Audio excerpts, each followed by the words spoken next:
See, now this is your incoming cold water. So that close-off valve shuts the water off to the whole house. And then it goes up. And then there's that second pipe there that pokes down into the gas line. Your cold water line runs all the way across. And then that's where it goes into copper. And that copper runs up underneath the bathroom and over to the laundry room. And here's a piece of copper. And that comes over here and bends back and goes over to the hot water heater. So all that copper would have to be replaced with PEX.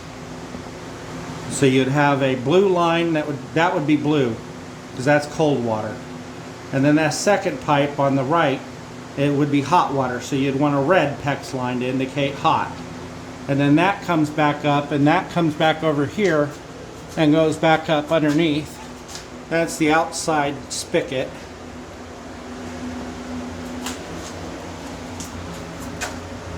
And then there's your lines that feed the kitchen sink. And then they come back over here and feed the bathtub. Cold water line feeds the toilet. And if we put a bathroom sink back in there, a hot and a cold line feeds the sink in the bathroom. And then shoots underneath that side, a cold and hot line feeds the laundry room. So you were talking about the washing machine in the living room. That connection there, see, like I said, that line comes from the laundry room. That drains the washing machine. That line jetting back there comes from the bathtub. They tee together there and then elbow down and go down into the floor. And then there's a P-trap there to catch anything that gets stuck, so that probably needs cleaned out. That line there was just for ventilation, air. So air could get behind the water and push it through. That line is what leads to the living room, and it was cut off because it went up. Can't really see it.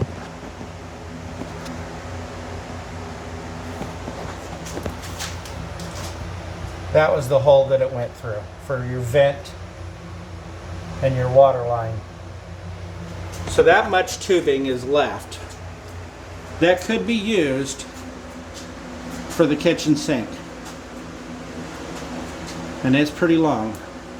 So that would probably cover pretty much from that valve to, I would say you'd only need to cut off where that screw is. So cut that screw off, cut above the valve, then you could scavenge some of this piping and just buy a new PVC valve, which would probably be $7, 10 at the most, I would think. And then you would also have to buy a coupler like these. These are couplers. So instead of, you'd either buy it so it would fit over this pipe. So this would fit over this pipe, and then this would feed into it. Or you'd find one where this fit inside this pipe and then flanged out on top for this to attach to. So yeah, that's enough pipeline there that I wouldn't have to buy that much pipe.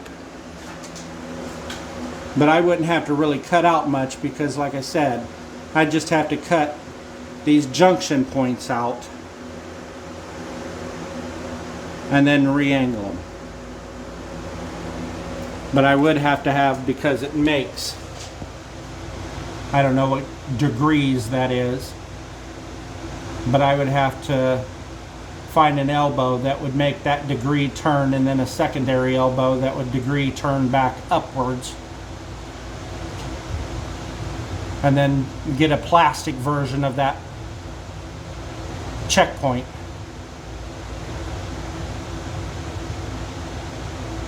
You can see there the water is dripping, so the kitchen sink reaches that point. There's nothing blocking from there to there.